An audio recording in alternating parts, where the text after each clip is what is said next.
माननीय प्रधानमंत्री जी नरेंद्र जी मोदी का ससम्मान स्वागत करती हूँ।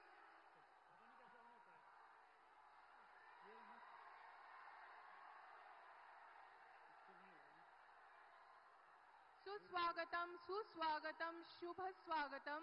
आदरणीय जो बहु प्रतीक्षारत आपकी आंखों को सुख मिला होगा, माननीय नरेंद्र जी मोदी आप सभी के समक्ष है।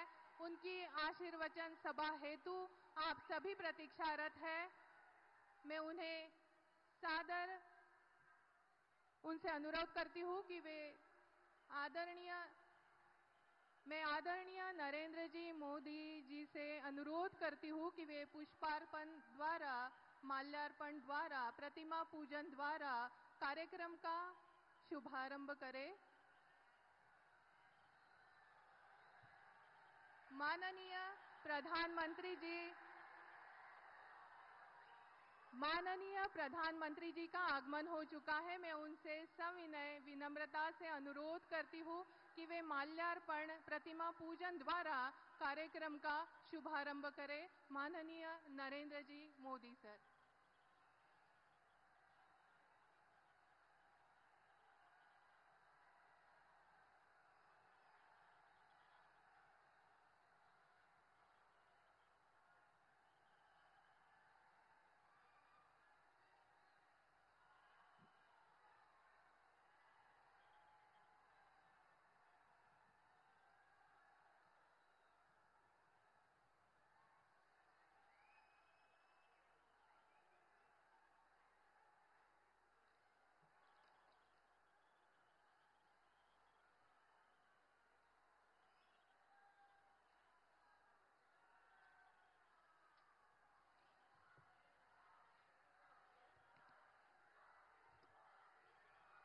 हमारे देश के लगातार तीसरी बार निर्वाचित प्रधानमंत्री जी नरेंद्र जी मोदी जी को सामने देखकर जनता का ये उत्साह बिल्कुल लाजमी है। मैं उनका ससम्मान अकोला नगरी में हार्दिक हार्दिक स्वागत करती हूँ। अतिथि देवो भव की परंपरा का अनुगमन करते हुए मैं सादर आमंत्रित करती हूँ कि शॉल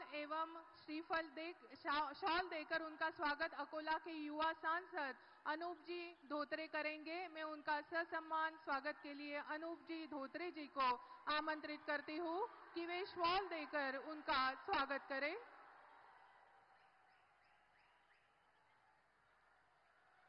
सभी जानते हैं कि अनूप जी धोत्रे हमारे अकोला के युवा लोकप्रिय सांसद है।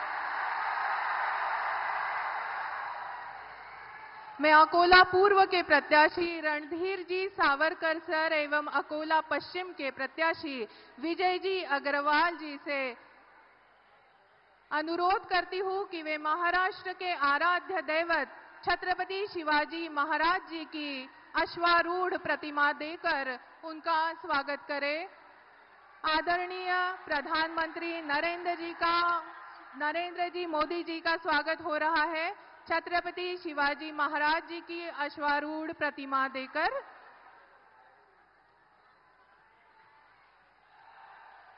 स्वागत को आगे बढ़ाते हुए मैं अकोला भाजपा के जिला ग्रामीण अध्यक्ष श्री किशोर मांगटे जी पाटिल जी को मैं अनुरोध करती हूँ कि वे पुष्पगुच्छ देकर माननीय नरेंद्र जी मोदी जी का स्वागत करें।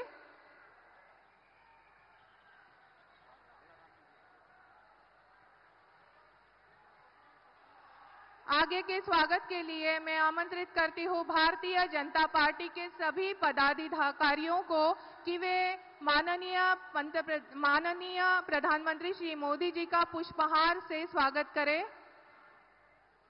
पुष्पहार से स्वागत किया जा रहा है माननीय मोदी जी का। सभी से विनम्र अनुरोध है कि करतल ध्वनि से इस स्वागत में शामिल हो। अकोला की जनता करतल ध्वनि से इस स्वागत में शामिल हो।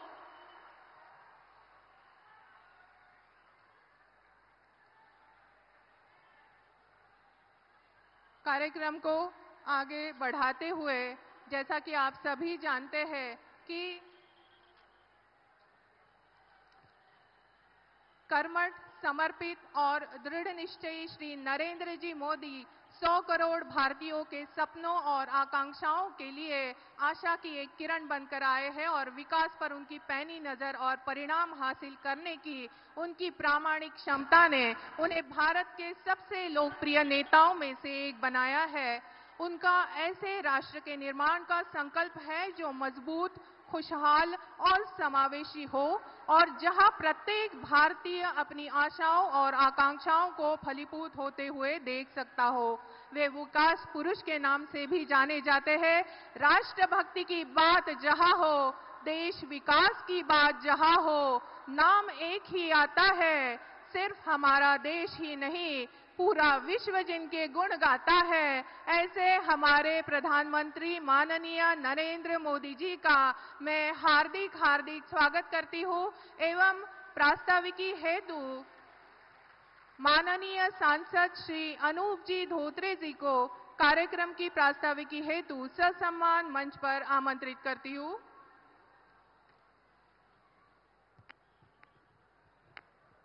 छत्रपति शिवाजी महाराज की जय श्री राम। राजेश्वर नगरी में देश के यशस्वी पंतप्रधान माननीय नरेंद्र जी मोदी, इनका अकोला लोकसभा विदर्भ नगरी इथे आम्ही सगळे स्वागत करतो। माननीय मोदी जी, 2019 में आपने भारत में, महाराष्ट्र में हमें आदेश दिया था कि आपको बीजेपी की सरकार लानी है और तभी पांचों के पांच विधायक भारतीय जनता पार्टी महायुति के चुन के आए थे। आज सभी लोग 15 विधायक आपका आशीर्वाद लेने यहां आए हैं। विकास का एक गतिमान रथ जो आपने हमें दिया है वो चल रहा है।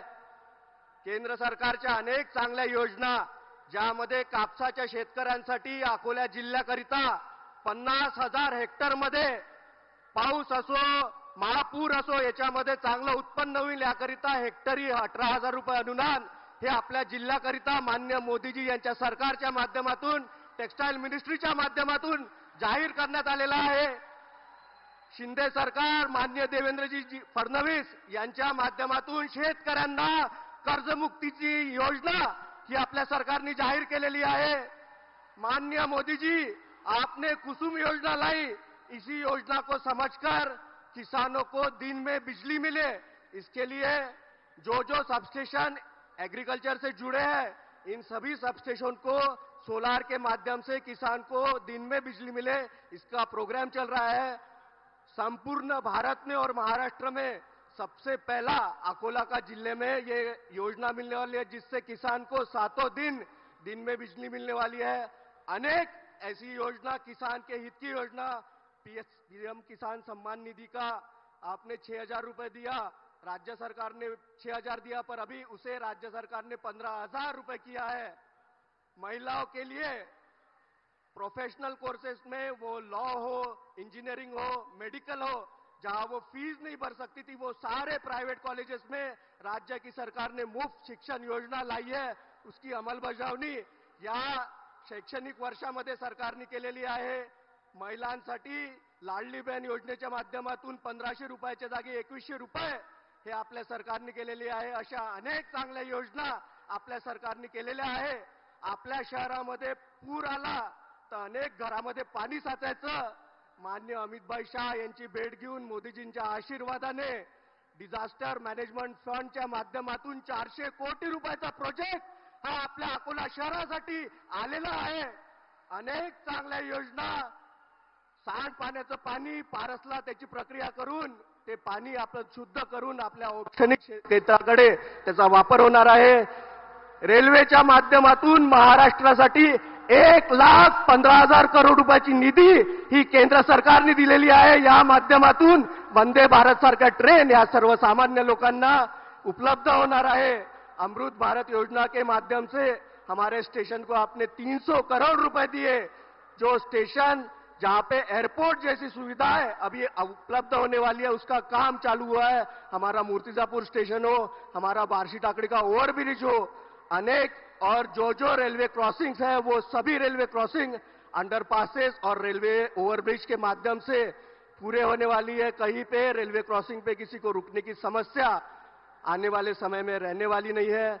माननीय मोदी जी, मैं आपसे विनती करूंगा कि हमारा अकोला का एयरपोर्ट जो अभी उड़ान योजना में बैठा है, सभी नागरिक इसकी राह देख रही है, जल्दी से जल्दी शुरू हो। आपने हमें मार्ग बताया। मैं आपसे सांसद होने के बाद पहली बार मिला, तो आपने संजू भाऊ यांची आपण तब्येत विचारली, मला आनंद झाला, माझ्या परिवाराला आणि भारतीय जनता पार्टी महायुतीच्या सगळ्या कार्यकर्त्यांना त्याचा खूप आनंद झाला।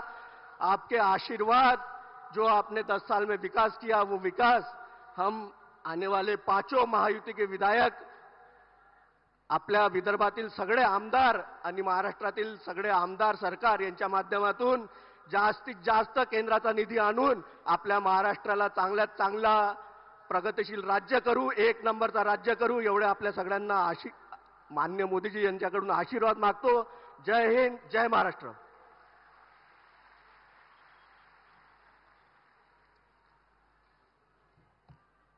डाव्या बाजूला जे लोक आहेत त्यांनी कृपया उजव्या बाजूला यावं, कारण सगळ्यांना आमचे जे प्रधानमंत्री आहेत त्यांना ऐकायचं आहे।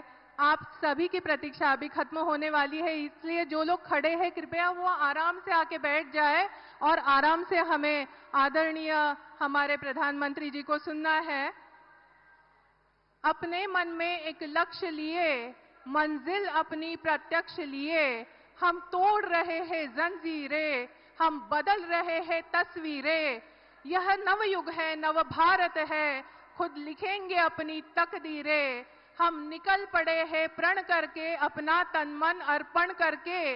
जिद है एक सूर्य उगाना है, अंबर से ऊंचा जाना है, एक भारत नया बनाना है, एक भारत नया बनाना है। इस कविता के हर शब्द को साक्षात जीने वाले अपनी कर्मठता, प्रतिबद्धता, मेहनत और लगन से विश्व पटल पर भारत को एक मजबूत एवं बलशाली राष्ट्र के रूप में पहचान दिलाने वाले लोकप्रिय जननेता के रूप में लगातार तीसरी बार भारत के प्रधानमंत्री पद पर आसीन होने वाले सम्माननीय हमारे देश के प्रधानमंत्री जी श्री नरेंद्र जी मोदी जी को मैं ससम्मान उनके विचार प्रकट करने हेतु मंच पर आमंत्रित करती हूँ।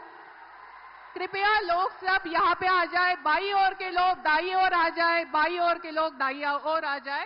भारत माता की, भारत माता की, भारत माता की जय भवानी, जय भवानी। अकोल्यातील माझ्या सर्व बंधू आणि भगिनींना माझा नमस्कार। भगवान राजराजेश्वर बरसी टाकलीची कालिका देवी, अकोटचे नंदिकेश्वर, बालापूरची बालादेवी, पातूरची रेणुका देवी, काटे पूर्णाची ढगादेवी यांना मी कोटी कोटी वंदन करतो। मैं संत गजानन महाराज जी को शीश झुकाकर नमन करता हूं। विदर्भ का आशीर्वाद हमेशा मेरे लिए खास रहा है।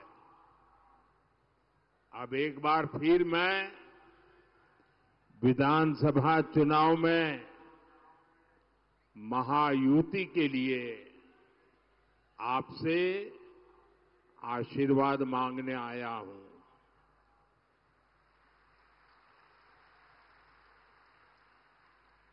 साथियों, आज 9 नवंबर की तारीख है।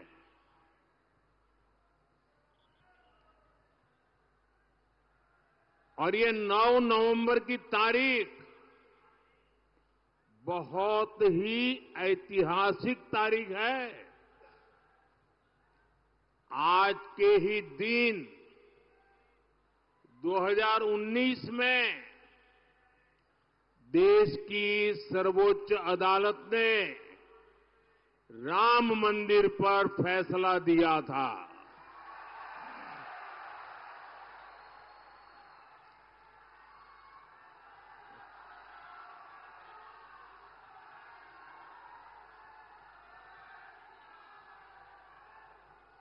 नौ नवंबर की ये तारीख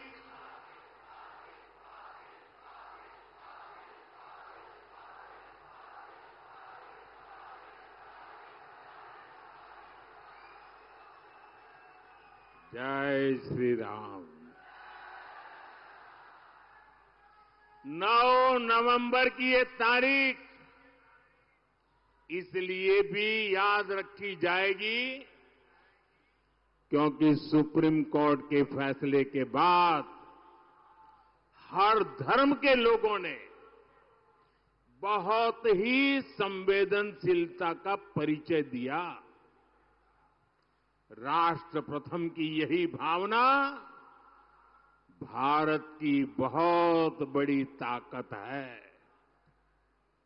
साथियों, 2014 से 2024 ये 10 वर्ष महाराष्ट्र ने बीजेपी को लगातार दिल खोलकर आशीर्वाद दिया है।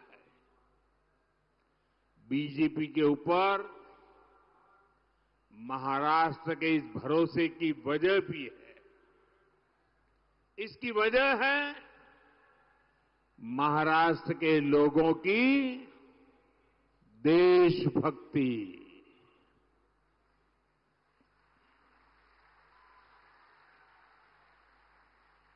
और महाराष्ट्र के लोगों की राजनीतिक समझ और महाराष्ट्र के लोगों की दूरदृष्टि।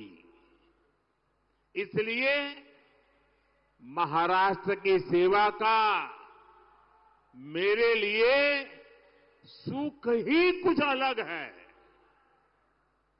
अभी केंद्र में हमारी सरकार को 5 महीने ही हुए हैं।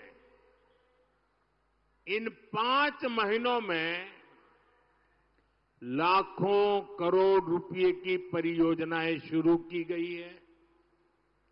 इसमें बड़ी संख्या में महाराष्ट्र से जुड़े इंफ्रास्ट्रक्चर प्रोजेक्ट भी हैं।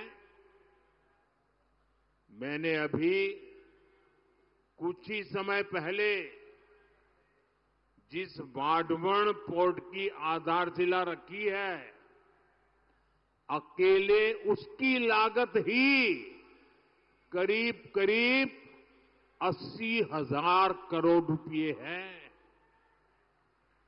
और महाराष्ट्र में बनने वाला ये पोर्ट हिंदुस्तान का सबसे बड़ा पोर्ट बनने वाला है। आज हिंदुस्तान के सभी बंदरगाह की कुल ताकत जो है, उससे डबल ताकत अकेले ये महाराष्ट्र में वाढवण में बनने वाले नए बंदरगाह की होने वाली है। पिछले 2 कार्यकाल में मोदी ने गरीबों को 4 करोड़ पक्के घर बनाकर दिए हैं। आप बताएंगे कितने? कितने? जरा जोर से बोलिए। ये 4 करोड़ घर आंकड़ा बहुत बड़ा है।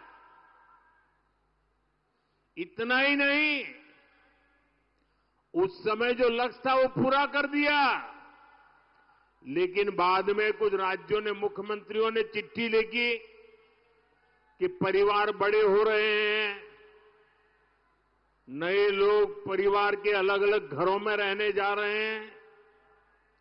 हमारे इलाके में कुछ और घरों की जरूरत है।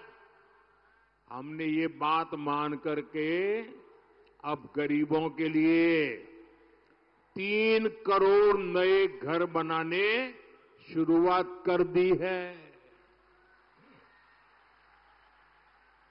और इससे महाराष्ट्र के भी लाखों गरीबों को पक्के घर का सपना पूरा होगा।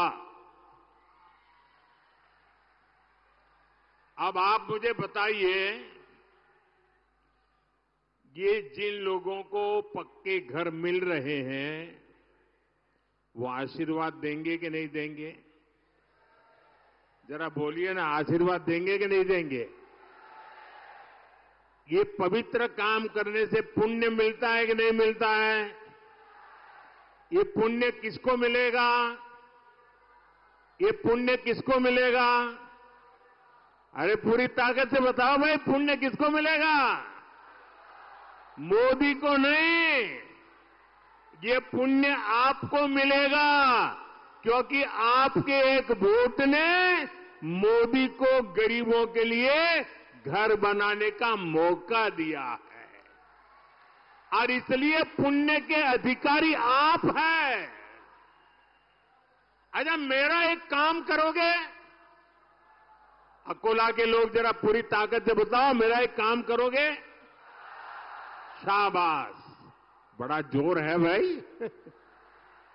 अच्छा, एक काम करना, अभी आप चुनाव में गांव-गांव जाएंगे, घर-घर जाएंगे, लोगों को मिलेंगे और कहीं जाते हुए आपको नजर आए कि कोई परिवार अभी भी झोपड़ी में रह रहा है, कोई परिवार अभी भी कच्चे घर में रह रहा है, तो उसका नाम पता लिख करके मुझे भेज दीजिए और उसको बता दीजिए कि मोदी जी ने मुझे भेजा है, तुझे पक्का घर मिलेगा। ये वादा करके आओगे मेरी तरफ से? देखिए, मेरे लिए आप ही मोदी हैं, तो वादा कर दोगे? आप वादा करके आइए, मैं वादा पूरा कर दूंगा।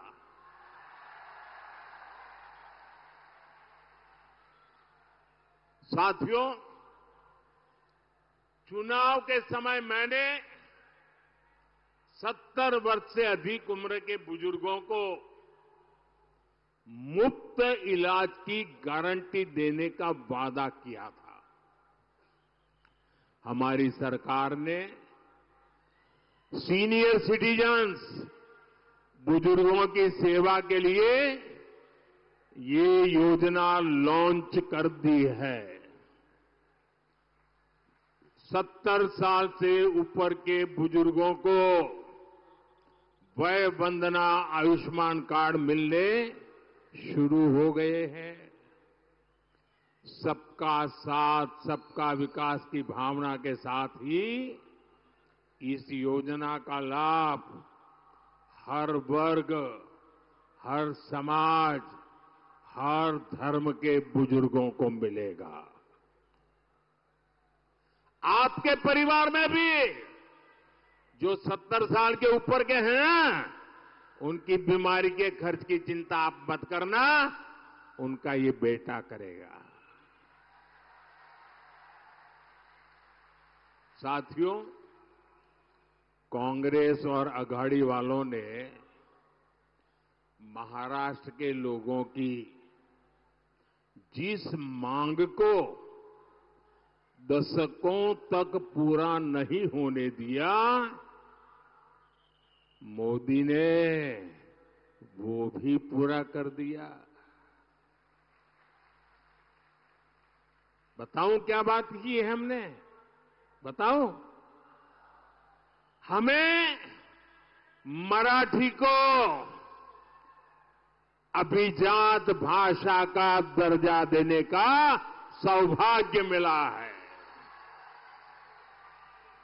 मराठी को वो सम्मान मिला है जिससे पूरे महाराष्ट्र का गौरव जुड़ा है। केंद्र में एनडीए सरकार तेज गति से चल रही है। उतनी ही तेज गति वाली महायुति सरकार मुझे फिर से यहां महाराष्ट्र में चाहिए। और इसलिए मैं आज आपके पास आशीर्वाद मांगने आया हूं। मिलेगा ना? पक्का मिलेगा ना? हर बूथ में से मिलेगा, हर गांव से मिलेगा, हर मोहल्ले से मिलेगा। और इसलिए पूरे महाराष्ट्र में आज गूंज रहा है, भाजपा महायुति आहे तर गती आहे, महाराष्ट्राची प्रगती आहे। साथियों, महायुति सरकार के अगले 5 वर्ष कैसे होंगे, इसकी एक झलक महायुति के वचननामे में भी दिख रही है। महिलाओं की सुरक्षा और महिलाओं के लिए अवसर, माझी लाड़की बहन योजना का विस्तार,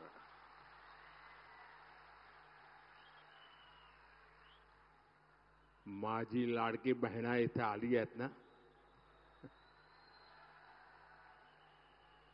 युवाओं के लाखों रोजगार, विकास के बड़े बड़े काम, महायुति सरकार महाराष्ट्र के विकास को डबल स्पीड से आगे बढ़ाएगी।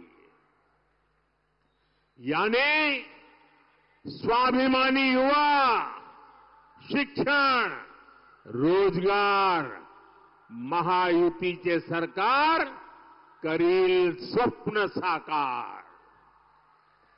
साथियों, महायुति के घोषणा पत्र के बीच महाअगाड़ी वालों का घोटाला पत्र भी आया है। अब तो पूरा देश जानता है, महाअगाड़ी यानी भ्रष्टाचार, महाअगाड़ी यानी हजारों करोड़ के घोटाले, महाअगाड़ी यानी पैसों की उगाही, महाअगाड़ी यानी टोकन मनी, महाअगाड़ी यानी ट्रांसफर पोस्टिंग का धंधा। मैं महाअगाड़ी की घटक कांग्रेस का एक उदाहरण आपको देता हूं। जहां कांग्रेस सरकार बन जाती है, वो राज्य कांग्रेस के शाही परिवार का एटीएम बन जाता है। एटीएम पता है ना? लोग उसमें से पैसे निकालते हैं, एटीएम। ये कांग्रेस का एटीएम बन जाता है, शाही परिवार का एटीएम बन जाता है। इन दिनों हिमाचल, तेलंगाना और कर्नाटका जैसे राज्य ये कांग्रेस के शाही परिवार के एटीएम बन गए हैं, एटीएम। लोग बता रहे हैं कि इन दिनों महाराष्ट्र में चुनाव के नाम पर कर्नाटका में वसूली डबल हो गई है। चुनाव महाराष्ट्र में, वसूली डबल हो रही है कर्नाटका में, तेलंगाना में। आरोप है कि कर्नाटका में इन लोगों ने शराब के दुकानदारों से 700 करोड़ रुपए की वसूली कराई है। आप कल्पना कर सकते हैं, जो कांग्रेस पार्टी घोटाले करके चुनाव लड़ रही हो, वो चुनाव जीतने के बाद कितने घोटाले करेगी। हमें महाराष्ट्र में बहुत सावधान रहना है। हम महाराष्ट्र को महाअघाड़ी के महाघोटालेबाजों का एटीएम नहीं बनने देंगे। साथियों, हमारे अकोला को कपास के उत्पादन के लिए जाना जाता है। कपास टेक्सटाइल इंडस्ट्री का बहुत बड़ा आधार है, लेकिन हमारे कपास किसान को दशकों तक इन संभावनाओं का लाभ नहीं मिला। ये हालात अब बदल रहे हैं। कपास किसानों की आय बढ़े, इसके लिए उद्योग और इंफ्रास्ट्रक्चर दोनों को बढ़ावा दिया जा रहा है। मैंने महाराष्ट्र में टेक्सटाइल पार्क का शिलान्यास किया है। टेक्सटाइल पार्क से महाराष्ट्र में कपास किसानों के लिए समृद्धि के नए अवसर तैयार होंगे। भाई और बहनों, किसान की तकलीफों की जननी अगर कोई है तो वो कांग्रेस है। यहां कितने समय तक कांग्रेस की सरकारें रही। महाराष्ट्र और विदर्भ में पानी का संकट गहराता गया, लेकिन कांग्रेस और उसके साथियों की सरकारों ने क्या किया? वो आंख मूंदकर अपनी जेब भरने में लगे रहे। सिंचाई के जो प्रोजेक्ट देवेंद्र फडणवीस जी ने शुरू किए थे, अघाड़ी वालों ने उन पर भी ब्रेक लगा दिया। जब से महायुति सरकार महाराष्ट्र में आई है, सिंचाई से जुड़ी परियोजनाओं को फिर से गति मिली है। हमारी सरकार ने वैनगंगा, नलगंगा, पैनगंगा इन नदियों को लिंक करने की योजना को मंजूरी दी है। इस परियोजना से अमरावती, यवतमाळ, अकोला, बुल्ढाणा, वाशिम, नागपुर और वर्धा में पानी की कमी दूर होगी और इस पर करीब करीब 90,000 करोड़ रुपए खर्च होंगे। नदियां आपस में जुड़े, कहीं बाढ़ और कहीं सूखा, ये समस्या खत्म हो, इसके लिए हमारी सरकार ने हजारों करोड़ रुपए दिए हैं। इससे महाराष्ट्र के इस भाग में पानी की समस्या दूर होगी और उत्पादन बेहतर होगा। हम किसानों को कम पानी का उपयोग कर सिंचाई करने के लिए भी प्रेरित कर रहे हैं। पीएम कृषि सिंचाई योजना के तहत महाराष्ट्र में सूक्ष्म सिंचाई कवरेज को 10 लाख हेक्टेयर तक बढ़ाया गया है, जिसका मकसद है पर ड्रॉप मोर क्रॉप। साथियों, हमारा संकल्प है किसान खुद इतना सशक्त हो कि वो देश की प्रगति का नायक बनकर उभरे। इसलिए हम किसान की आय बढ़ा रहे हैं और खर्चे कम कर रहे हैं। हमने पीएम किसान सम्मान निधि शुरू की। महायुति सरकार ने उसमें अपना भी सहयोग किया।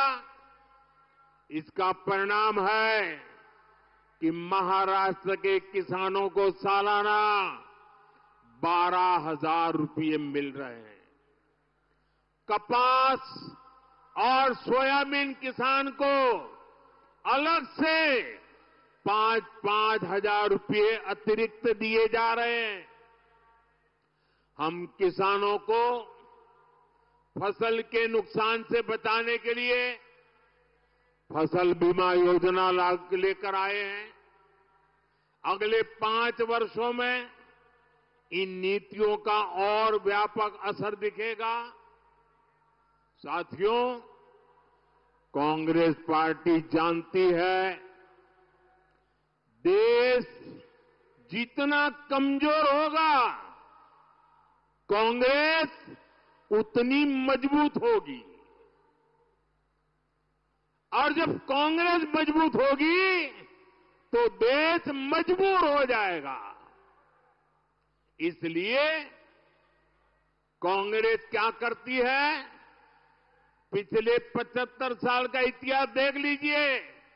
उनके तौर तरीके, उसके सबूत ढूंढने के लिए कहीं जाने की जरूरत नहीं है, अगल बगल में मिल जाएंगे।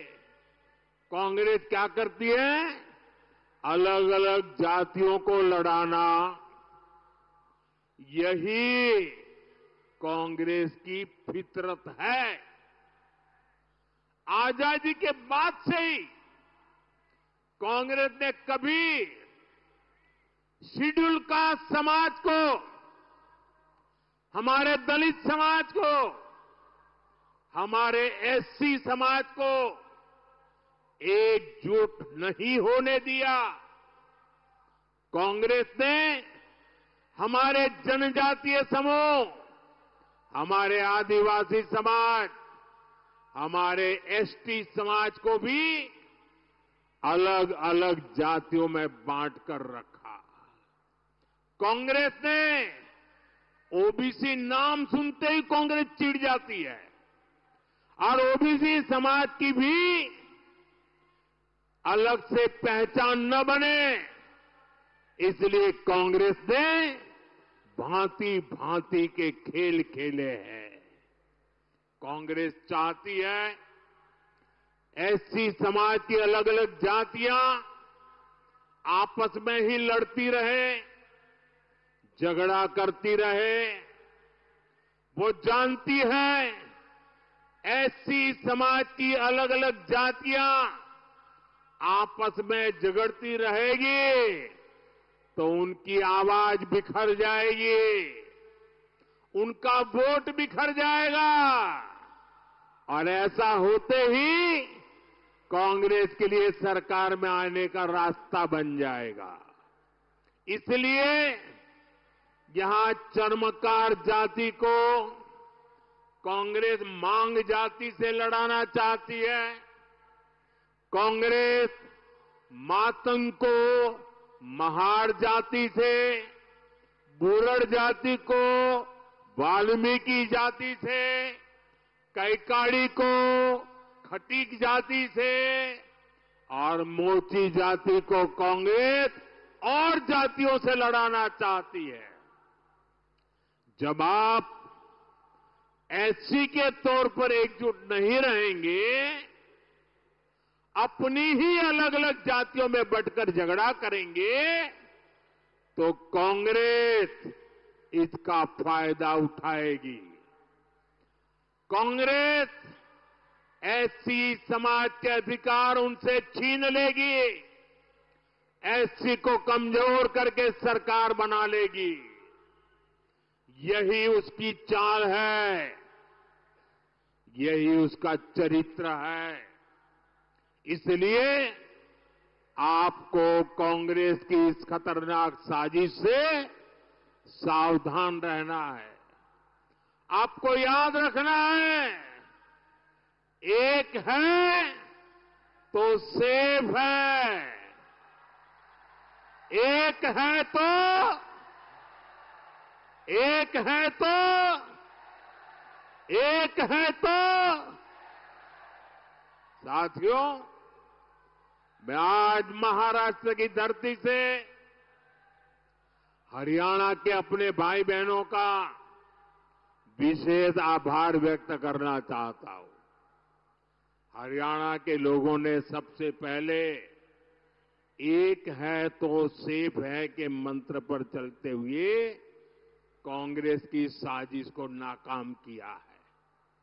उन्होंने विधानसभा चुनाव में वहां कांग्रेस को धूल चटा दी और अभी 1 महीने पहले ही हुआ है। वहां के लोग भूले नहीं हैं कि कैसे कांग्रेस सरकार के समय दलितों के खिलाफ बड़े बड़े दंगे हुए थे। उन दंगों में दलितों को बेरहमी से मारा गया था और कांग्रेस दलितों को मारने वालों के साथ खड़ी थी। यही कांग्रेस और उसके साथियों का असली चेहरा है। साथियों, कांग्रेस ने बाबा साहब आंबेडकर के साथ जो किया, जो आज कर रही है, वो भी सबको जानना जरूरी है। नेहरू जी से लेकर आज तक कांग्रेस के शीर्ष परिवार ने बाबा साहब आंबेडकर को बार बार अपमानित किया है। कांग्रेस के समय बाबा साहब आंबेडकर के किसी भी बड़े काम का श्रेय कभी भी बाबा साहब को देने नहीं दिया। आज देखिए, जो बड़े बड़े डैम हैं, बड़ी बड़ी नदी जल परियोजनाएं हैं, इसमें सबसे बड़ी भूमिका जब बाबा साहब केंद्र में मंत्री थे, बाबा साहब आंबेडकर की रही। लेकिन इसका श्रेय बाबा साहब को नहीं, कांग्रेस के एक परिवार ने हड़प लिया, उनके ही नाम सब कर दिया। देश के पहले कानून मंत्री के रूप में बाबा साहब आंबेडकर ने देश के लिए अनेकों बड़े निर्णय किए, लेकिन कांग्रेस ने ये श्रेय भी बाबा साहब को कभी नहीं दिया। कांग्रेस के लोग बाबा साहब से इसलिए भी नफरत करते हैं क्योंकि संविधान निर्माण का श्रेय बाबा साहब को जाता है। कांग्रेस ने छल कपट से चुनाव में बाबा साहब को हरवाया। देश के एक महान नेता की राजनीति खत्म कर दी। क्यों?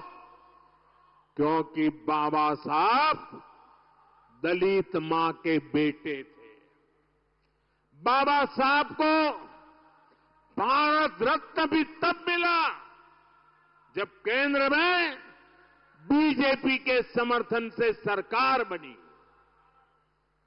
साथियों, मेरे लिए बाबा साहब आंबेडकर, उनकी नीतियां हमेशा प्रेरक रही है, सदा सर्वदा पूजनीय रही है। हमारी सरकार ने बाबा साहब के योगदान को देश दुनिया के सामने प्रखरता से रखा है। देश विदेश में बाबा साहब जहां जहां रहे, हमने उन उत्थानों को, उन सभी स्थानों को पंच तीर्थ के रूप में विकसित किया है। महू में उनका जन्म स्थान, नागपुर में दीक्षा भूमि, मुंबई की चैत्य भूमि, दिल्ली में जहां उन्होंने अपना अंतिम समय बिताया, और लंदन में आंबेडकर मेमोरियल होम, ये पंचतीर्थ आने वाली पीढ़ियों को प्रेरित करते रहेंगे। और साथियों, मैं आज अकोला की धरती से इस शाही परिवार को चुनौती देता हूं। 75 साल हो गए, उनकी 4-4 पीढ़ियों ने देश पर राज किया है, लेकिन इस परिवार ने अगर इन पंच तीर्थों की मुलाकात की हो, बाबा साहब को श्रद्धांजलि दी हो, तो जरा देश के सामने रखे, ये मोदी है जो पंच तीर्थ पर जाकर के बाबा साहब को नमन करके आया है। अरे दिल्ली में बाबा साहब के तीर्थ पर ये शाही परिवार का एक भी सदस्य अब तक गया नहीं है। ये इनके कारनामे है। इतना ही नहीं, देश अब दुनिया पूरी नई करेंसी में चली जा रही है। एक जमाना था चमड़े की नोटें हुआ करती थी, उसके पहले कभी पत्थर की हुआ करती थी, बाद में कभी तांबे की करेंसी होती थी, यानी अलग अलग प्रकार की होती थी। फिर कागज की करेंसी आई, अब डिजिटल करेंसी चल रही है, यूपीआई। अपने मोबाइल से पेमेंट लो, मोबाइल से पैसे दो। आपको मालूम है हमने इसका नाम क्या रखा है? ये मोदी है, जिसकी बाबा साहब के प्रति श्रद्धा है, इसलिए उस पूरी करेंसी का नाम भीम यूपीआई रखा गया है, भीम यूपीआई। और भविष्य में जब भी 100% डिजिटल ट्रांजैक्शन हो जाएगा ना, हर बच्चा हर दिन भीम यूपीआई को याद करेगा, बाबा साहब को याद करेगा। ये काम मोदी ने कर दिया है।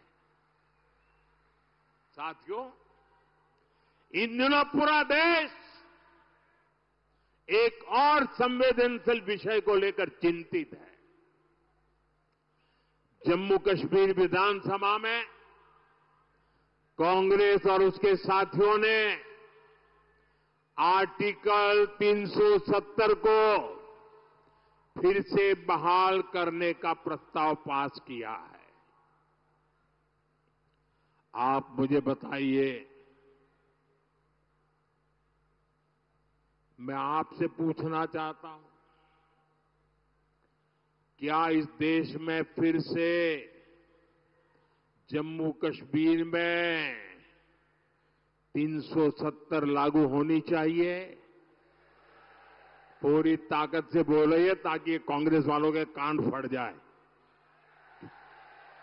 क्या फिर से 370 लागू होनी चाहिए? क्या 370 को लागू होने देंगे? तो ये कौन लोग हैं जो फिर से 370 को लागू करना चाहते हैं? अलगाववादी इसकी मांग करते हैं या नहीं करते हैं? आतंकवादी संगठनों ने 370 हटाने का विरोध किया था कि नहीं किया था? पाकिस्तान 370 का रोना रोता है या नहीं रोता है? जितनी भारत विरोधी ताकत है, सब के सब 370 का समर्थन करते हैं। और वही कांग्रेस की विभाषा बन गई है। कांग्रेस वही भाषा बोलती है। जम्मू कश्मीर में 370 फिर से लगाना यानी कश्मीर को फिर से हिंसा की आग में झोंकना। कश्मीर में 370 यानी राज्य में बाबा साहब आंबेडकर के संविधान को फिर से जम्मू कश्मीर से बाहर निकालना। ये जो लोग संविधान की किताबें और कोरे कागज की किताबें बांटते फिरते हैं ना, ये कैसे पापी लोग हैं मैं बताता हूं। और हम सब की आंखों में कितनी धूल झोंकी उन्होंने देशवासियों की आंखों में। बाबा साहब आंबेडकर के संविधान की बातें करते हैं। 75 साल तक इस देश में 2 संविधान चलते थे। एक जम्मू कश्मीर का संविधान अलग था और दूसरा देश में जम्मू कश्मीर के सिवाय बाबा साहब आंबेडकर वाला संविधान था। हम उनको पूछते थे, क्या बाबा साहब आंबेडकर का संविधान जम्मू कश्मीर में लगेगा कि नहीं लगेगा? इनके मुंह पे ताले लग जाते थे। ये हमारे संविधान के प्रति श्रद्धा थी, ये हमारी बाबा साहब के प्रति श्रद्धा थी। हमने 370 की दीवार को तोड़ दिया और बाबा साहब के संविधान को जम्मू कश्मीर में लागू कर दिया। और जब बाबा साहब का संविधान लागू हुआ न, तब जाकर के 370 हटने के बाद 75 साल के बाद पहली बार कश्मीर और जम्मू के दलितों को आरक्षण मिला। 75 साल तक नहीं मिला था, उनको संवैधानिक अधिकार नहीं मिले थे, पहली बार मिले। कांग्रेस फिर से कश्मीर को दशकों पीछे धकेलना चाहती। कांग्रेस जानती है इसी 370 की वजह से कश्मीरी हिंदुओं को अपना घर छोड़कर भागना पड़ा था। ये जम्मू कश्मीर के दलितों पिछड़ों का अधिकार छीनना चाहती है और यहां महाराष्ट्र में आकर दलितों पिछड़ों से वोट भी मांग रहे हैं। साथियों, 20 नवंबर को महाराष्ट्र के साथ साथ आपको देश के भी भविष्य को दिशा देने का मौका मिलेगा। आपको विकास को चुनना है, आपको शांति को समर्थन देना है, आपको सुरक्षा को चुनना है। मेरा आग्रह है, आप महायुति के सभी उम्मीदवारों को भारी बहुमत से जिताइए। हम मिलकर समृद्ध महाराष्ट्र और विकसित भारत का सपना पूरा करेंगे। आप यहां इतनी बड़ी तादाद में आए और मैं देख रहा था, मैं यहां बोल रहा था, वहां पूरा एक भीड़ की भीड़ चली आ रही अभी भी। ये प्यार, ये आशीर्वाद, और मैंने कल 2 रैली देखी, आज तीसरी रैली देख रहा हूं। कोई सर्वे वर्वे काम नहीं आने वाला, ये विजय का विश्वास नजर आ रहा है।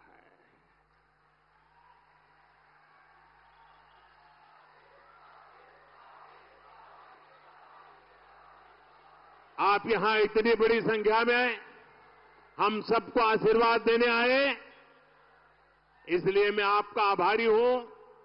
जो विधानसभा का चुनाव लड़ रहे हैं, ऐसे सभी उम्मीदवार जरा आगे आ जाएं। जो इस चुनाव में असेंबली का चुनाव लड़ रहे हैं, वो सभी साथी जरा आगे आ जाएं। सब आगे आ जाए जो चुनाव लड़ रहे हैं। इस जिले में लड़ते हो, किसी और जिले में लड़ते हो, जो भी लड़ते हो, मैं जरा आपके पास आता हूं। उसके बाद आप सबको मेरा बहुत बहुत धन्यवाद। बोलिए भारत माता की, भारत माता की।